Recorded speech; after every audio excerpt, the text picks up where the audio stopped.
media yakanyanya Drewmas media yakanyanya Bafea fea iwe Bafea fea iwe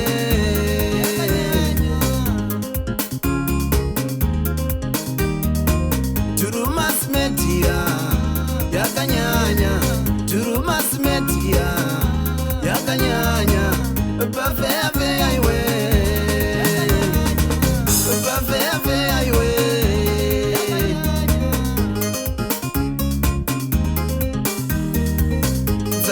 Zauya nyaya dzamunoda ringa magosipi angave makuhwa zvipo zvakawanda vanatsi kamutanda nemapositori ndazojoina wawa and ndakatamba bhora rainakisa zvikurusa cause even kaendwa ngaa kutriangle I remember takanotamba friendly navo indiri kuwawa akanakira vakatotaura nacoach Lloyd akati mashinga hazvina nauye kuno kuti coach Lloyd vakarapa akati aiwa kana ndinoda kumushandisa of which ndanda kutamba as a defender but inokura kwangu ndakura ndichitamba as a defensive midfielder or an attacking midfielder sanjibva ndaenda zvangu ndakasaina newawa tikatamba season yacho I remember takaja Dynamos 1-0 kunikiri kuAscot Stadium.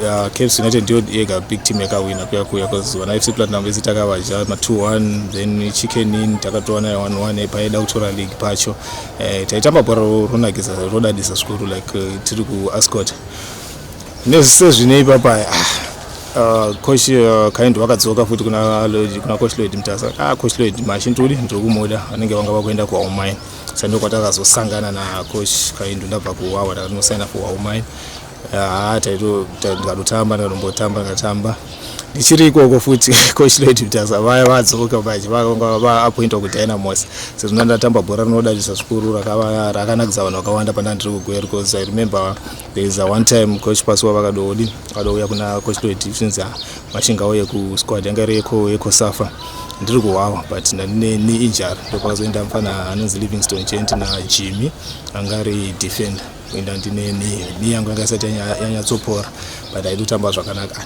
ndaenda kuwawa kuAumine ndio ndazosign after wawa of which ndipo unaona kuti pamwe pacho mwari anokuisa muma situations anenge akaoma andikuitira kuti akusimbise ma situations aya akakusimbisa unozokwanisa kuti uchisimuka like whatever you face like in your life my egos one of obstacles they will always be there so you should not despair but you should keep your head up and keep working hard because the sky is always the limit for everybody and have a situation ndakaenda kuAumine and otasa maranda ihora ndiri kuwawa kuya andika that was $800 chibva ikoko ndaenda kuAumine kuya kuAumine ndaihora like $1,500 and one but munhu yainzi apera ita but life yangu yakadosimuka ipapo ikabva payanga yasimuka ndikaita zvese zvandaishuvirawo kuita zvimwe zvandasanda ndamboita like ichi before pandaitamba even ndiri kuna naHighlanders zvadaro coach Lloyd mtasa vakazouya futi kuna coach Kind ndopa vakati ndikuda chinhu ndoda mashameno maproblems anga vanawo nedefense yavo vari kuDynamos ndo mabviro andakaita kuBulawayo ndichinda kuDynamos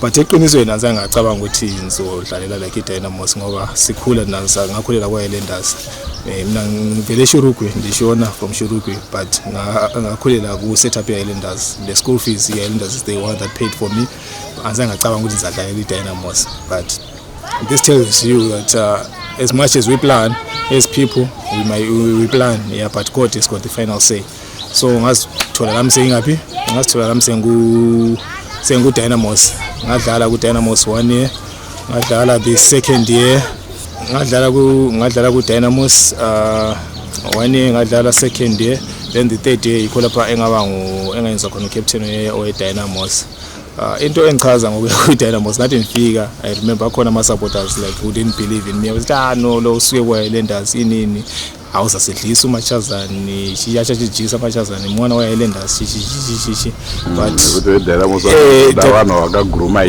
ipapo just like Highlanders ngoba dawana wakaguruma but I managed to fight that off, and I became the Dynamos captain, and everybody accepted that okay, I was a good player, and of which I believe like I did my best. I did my best like in Dynamos Kwacho. Remember the second year we came second. FC Plana Paakagowesa League yanga 2 points, and we had a very very strong team. Yanga na Epopa, na Jennifer Mkamba, Ocean Mshure, Obey Mwerahari, Masimba Mambare, ya vamwe vese valmodi vamunoziva vana Lincoln Shasia. Atadaro taitofungiza kuti sezvo 2017 tatamba zvakanaka kudai 2018 togona kutora league yacho. But zvakazotiomera 2018 taikori murelegation. Bora taitamba bora ronakidza singaiti, but kugoesa kwaitora saka zvakatooma. Because takazopedza season yese chingori murelegation, tikati number 14 woti wobuda umboti number 12 wodzoka futi number 16. Zvakaoma. Ndiyo nguva yakaoma mufootball career yangu yandakasangana nayo, because ndaitarisa kuti ndiri captain weDynamos. But Dynamos ndiyo one of the biggest teams like in Zimbabwe. Saka tonyudza team yevanhu here. Nekurara ndasingarari, kupapa singarariki, nekuti unoti wakarara so paunozomuka makusendowana kana 50 messages pa messenger yako, because mwana wangu asina namba yako, supporters asanga chibvunza, saka captain team yonyura here, captain chipoita something chichi. Saka zvinhu zvinostressa zvingaiti. Ndio ngaitori the worst like time of my life, like fighting relegation ne Dynamos. Tava tatamba tikatamba magames atakatamba kuchibuku, taitotamba zvakanaka tichiwina kuchibuku kwekwe. Tichiwina zvotakatozochiwa ne triangle 2-1 kuRufaro Stadium. Ndinado kuisa kuti bhora rachero takadochiwa semi-finals echibuku, but ku league manje kuti tichiwina zvairamba tangoramba chingoshingira chingosimbisana seboys. Apa coach Lloyd vanga vasisiko ku Dynamos, kwasara Murape na coach Mablanyo. Ndongoyana Mablanyo.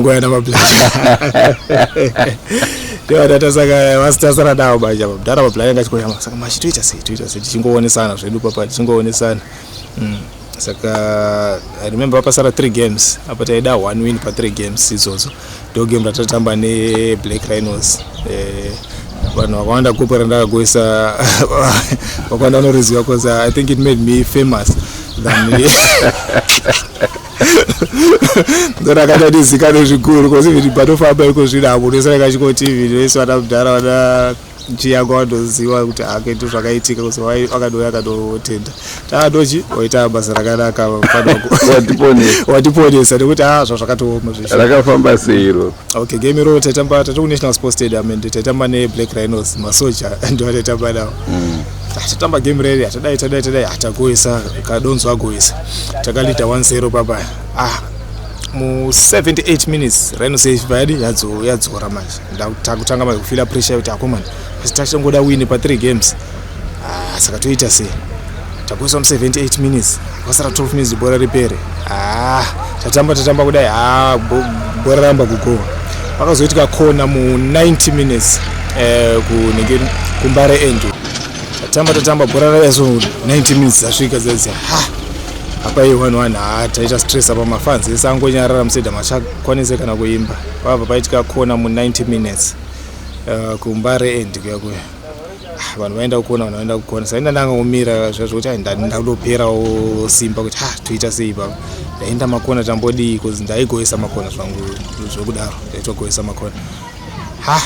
Kingston katanga kuti amashi uya.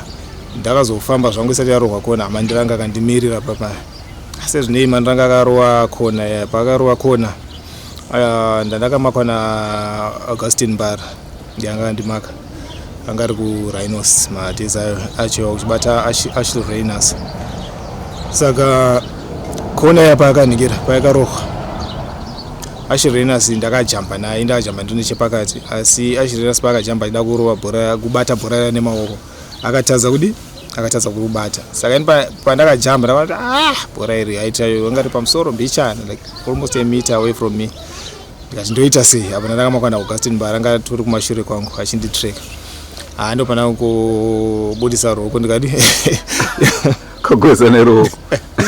ndikagoesa neruoko saka hatiziva kuti lasbed apa ndifuti akaona kozi Augustin Baranga akarebawo zvakambotora haarambonetsa kugoborero nekuti wiki rese anga tingori panews pachingori player fourth and back nemaslow motions chichi kuti vanyatsoona chii chakaitika agoesa nemaoko ndagoesa angu nemaoko but handifungi kuti vakazviona because after that uripangoti gobhora naalizman achimanya uchinda ikoko masoja akapa atanga kupopota akapinda muground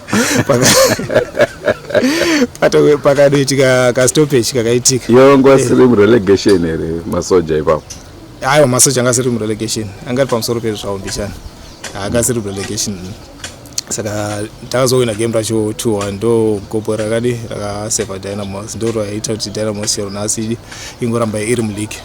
Because even after that masupporters akafara singaiti ndikatopiwa mari nemasupporters vakatopa vanhu kuti andaimupa machazani mari so ndo gobhora rakaita kuti ndite mbiri yandava inayo like iko zvino iro rakagoesa kuDynamos. Saka nhasi zvakamira sei muchiri kutamba here?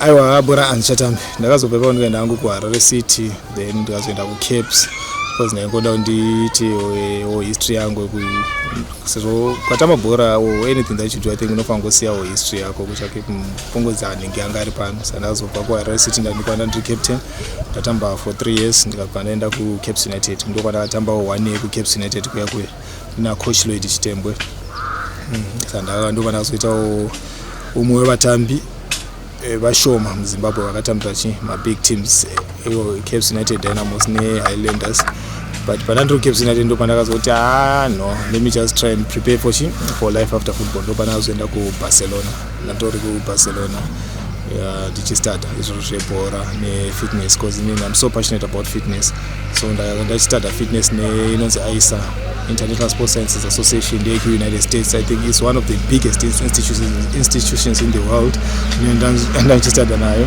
then bhora ndachistarta neInnovation Hub yekuBarcelona ndokwanda ndiriko saka pandakazobva hangu kuBarcelona ndakadzoka necontract rangu neCaps 3 years ndikabva ndataura nacoach Lloyd ngati ni bhora I don't think kuti ndichiri nepassion because ndichisiri motivated ndirame chitamba bhora ndakada kuti ndipesuwe zvangu zvecoaching izvi saka ndizvo ndichiri kuita iko zvino ndakaita level 1 level 2 saka ndakuenda kuCAF C ndozoti CAF B ndenda ndozoita hangu CAF A ameno tirini papo but ndikadaro I think ndenda achiva zvandichida of which now ndakajoina before ndauya panapa ndakajoina inonzi Robertis Academy ndikona ndichishanda hangu nevafana ndichimboona kuti zvakamira sei and at the same time ndandiri analyst kuZTN ZTN yanga ichibudisa inobudisa magames edu emuZimbabwe sanokwana chimboita analysis zvamwe ikoko ndichishanda ndiri ikoko nekuRobertis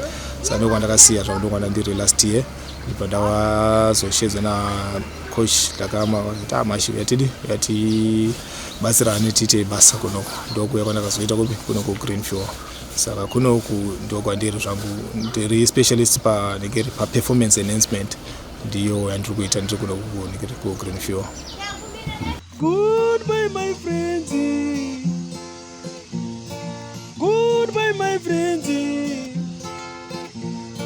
wakamboonana tichazoonana nerimwe zuva hama dzangu. Goodbye my friends, goodbye my friends, wakamboonana tichazoonana nerimwe zuva hama dzangu. Ini ndokwenda kubasa kwangu, iwe makiwe mkaranga,